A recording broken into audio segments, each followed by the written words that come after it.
देखिए, जो चाल अरविंद केजरीवाल जी ने तय किया था कि सदन को ढाल बना के अपने को ईडी के सामने नहीं पेश करना है, उस चाल में अब वो बुरी तरीके से फंस चुके हैं और इसी के कारण अलग तरीके से हमें सदन से बाहर किया गया।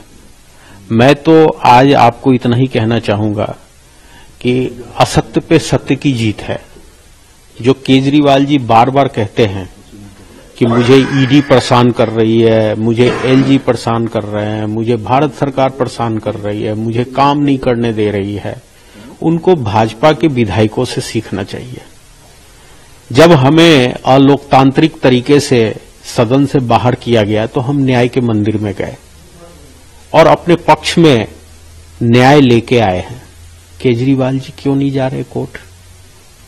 केजरीवाल जी क्यों नहीं न्याय के मंदिर में अपना अर्जी लगा रहे?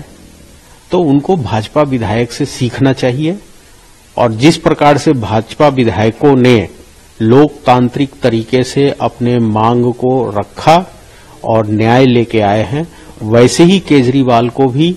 सबसे पहले तो सत्यमेव जयते, हाई कोर्ट ने सत्य के पक्ष में फैसला दिया। जिस असंवैधानिक तरीके से हम सभी भारतीय जनता पार्टी के विधायक दल को बाहर निकाला गया, उसको क्रिटिसाइज किया है हाई कोर्ट ने और उस पर थप्पड़ मारने का काम किया है। और ये जीत दिल्ली की जनता की आवाज की जीत है, सच्चाई की जीत है, लोकतंत्र की जीत है। आज हम सदन में हिस्सा लेंगे और उसी सत्य के मार्ग पर चलेंगे।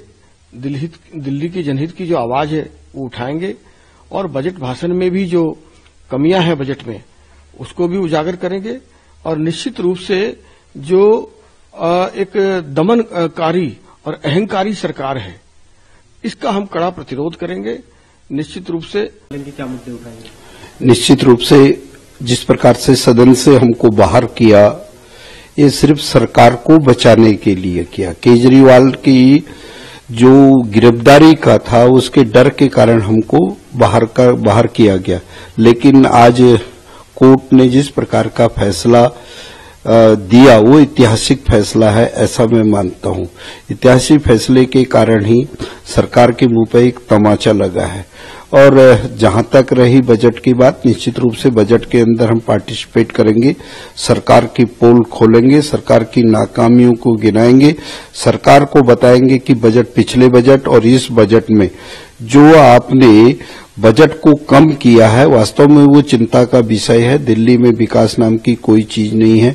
आप अनऑथराइज कॉलोनी में विकास नहीं करना चाहते हैं, पानी के मुद्दे में सरकार भागना चाहती, इन मुद्दों पर बहस करेंगे। ये लोकतंत्र की जीत है, सच्चाई की जीत है और केजरीवाल सरकार के मुंह पर जबरदस्त तमाचा है।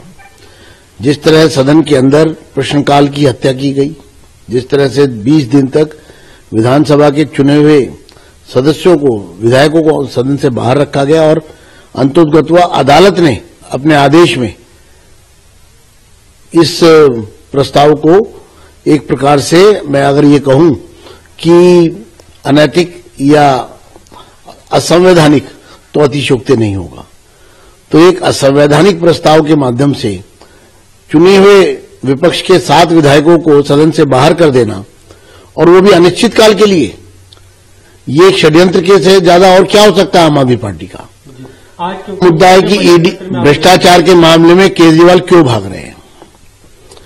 सिर्फ इसीलिए सदन से हमें बाहर किया था क्योंकि हम केजरीवाल के भ्रष्टाचार पर बात ना कर सके, सरकार को घेर ना सकें। और शराब घोटाले के जो किंग पिन है वो केजरीवाल खुद है और जिस तरह से वो कानून को धता बताकर और एक तरह से भाग रहे हैं और लोगों के बीच में झूठ और गुमराह करने की कोशिश कर रहे हैं, वो ज्यादा दिन काट की हांडी बार बार नहीं चढ़ेगी।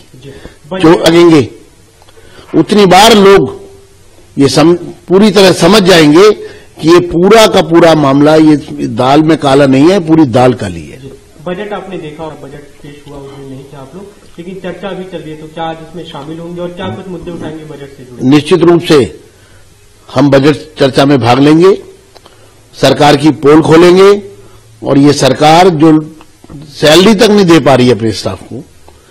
आप ये देखिए कि अभी सुप्रीम कोर्ट, हाई कोर्ट का ऑर्डर आया है कि निगम के जो रिटायर्ड एम्प्लॉइज हैं, पेंशनर्स, उनको उनके ड्यूज नहीं दिए गए हैं और 1 दिन 2 दिन महीना 2 महीना साल नहीं या 4-4 साल हो गए जिनको रिटायर हुए, उनको भी उनके ड्यूज नहीं दिए गए हैं।